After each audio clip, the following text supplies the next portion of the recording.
In this little house, my favorite place was the kitchen. In the kitchen is the only place where I have learned to get something for free, and I don't have to pay for it. I got my teaching, and I got my food right there. In that little place, every summer we had what's so-called madrasa in that kitchen. Madrasa is a Muslim school. It teaches how to recite the Quran, how to read the hadith. Do you know what hadith means? Those who knows, put your hand up. Okay. Okay, let's go with Islam 101 very fast. Allah is God of Islam. Allah and Jehovah God Almighty are not the same God. They're two different gods. And I'll go through this later on and talk about the characters of God. Muhammad is his prophet. The Quran is equal to the Bible. It's the holy word of Islam. In the Quran, there's surah. Surah is equal to book. And in the surah is equal to book. And if you didn't understand something, put your hand up. I will, because my action is still heavy. It's sudden a little bit. Good. Now we're talking. So with this, the hadith is the saying and the life of Muhammad. Out of these two, the hadith and the Quran, that's where the constitution of the Muslim constitution birthed out of these two. So the Muslims said Muhammad lived and said and did, and whatever he did, they take it all together and became constitution, became Sharia law. Sharia law is what drives all the Muslim world into one nation under Allah. While America is fighting about one nation under God, the Muslim understood that there are one nation under Allah. So with this, when we say hadith, so it's the saying and life of Muhammad, okay? And right there on a table, as I was reciting the Quran with my mom, and I remember I was 5 years old, and I was reciting from surah out of the Quran. It's called Al-Zulzula.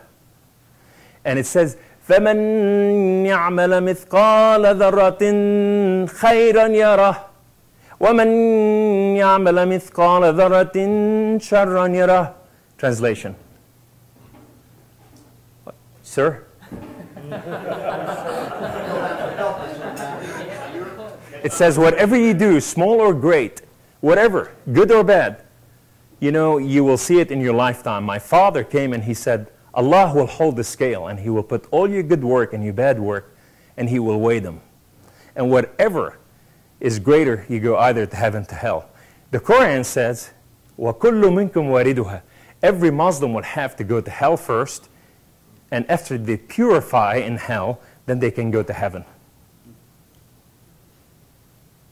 So, Islam is by work. Is what you do, is what makes place for you in heaven. Okay? Then, I was learning, as we were learning from the surah, my mother, one day she was teaching hadith by Muhammad. It says, the day of Islam will not come about until the Muslim rise and fight. Fight for what? Fight the infidels. Who's the infidels? You are the infidels. We are the infidels.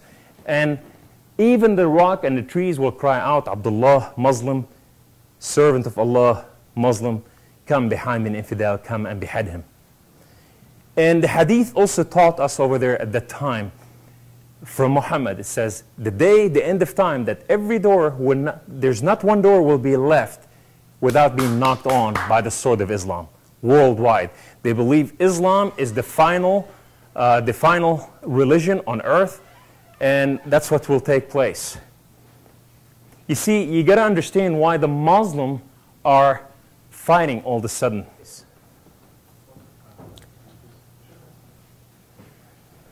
The Muslim today, they believe that this is the end of time. That's what Mahmoud Ahmadinejad, president of Iran, by force, declared that, the Imam, the final Imam, the 12th Imam, is coming about and he's going to take over the earth. And so therefore the Muslims have to rise up in order to usher him.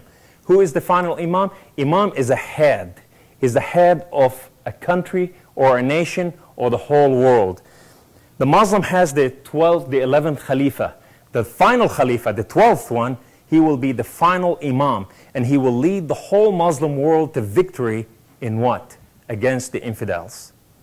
So with this, when he arrives, he will come to America, and every place will be just Muslim place. Nothing else will be left behind. That's why the Muslims today are calling for the final Khalifa. They're calling for the Khalifa to rise up to his place and show his power.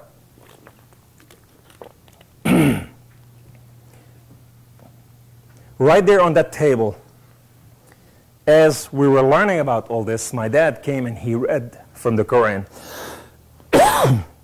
And as he read from the surah said, وَلَا تَحْسَبَنَّ الَّذِينَ قُتِلُوا فِي سَبِيلِ اللَّهِ أَمْوَاتًا بَلْ أَحْيَاءً عِنْدَ رَبِّهِمْ يُرْزَقُونَ. I'm not going to ask to translate. It says, those who died in martyrdom, they are not dead. They're alive and prospering before the throne of Allah.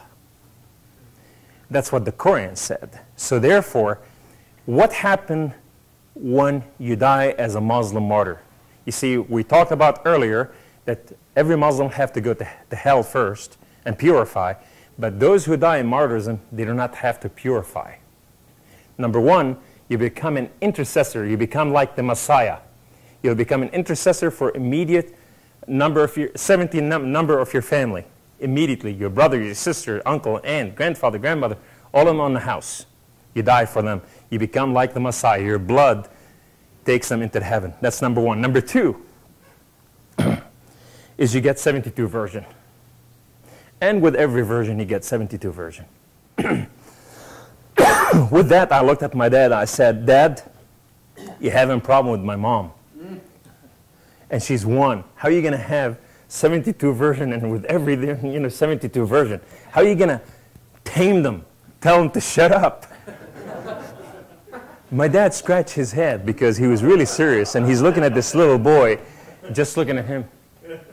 And he said, the grace of Allah is sufficient. Well, my tail shook around, and I thought, if it's sufficient for him, it's sufficient for me. So we dreamt about things. We were looking forward for things. We were learning ahead from our childhood.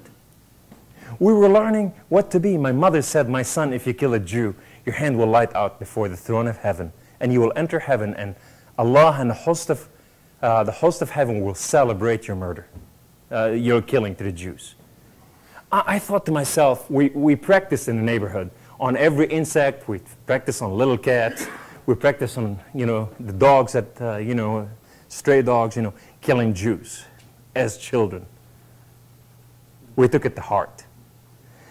And when you think about this, you go, I can do anything I want, and that day will come where I can take a Jew down.